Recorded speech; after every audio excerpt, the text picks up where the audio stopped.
timbog ang isang individual matapos makuha ng illegal na baril at isang hand grenade sa sinagawang search warrant operation ng mga otoridad sa barangay Magalalag East Enrile, Cagayan.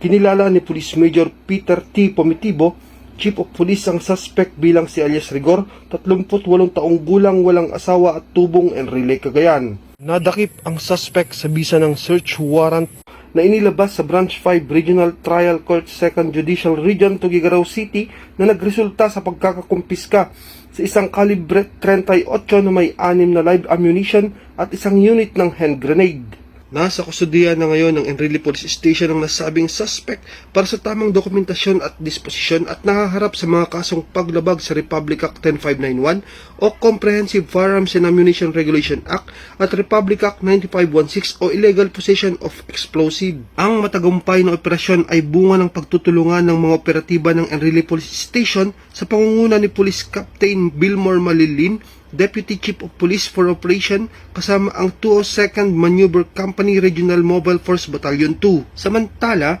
ang Enrile PNP ay patuloy sa pagsasagawa ng operasyon laban sa mga taong may pananagutan sa batas upang mapanatiling ligtas, tahimik at maayos ang komunidad tungo sa isang maayos at ligtas na bagong Pilipinas. Mula dito sa Lambak ng Cagayan, ako po ang inyong Police News Network Correspondent, Police Corporal Kelvin Paul Juan, alagad ng batas, tagataguyod ng balitang pulis.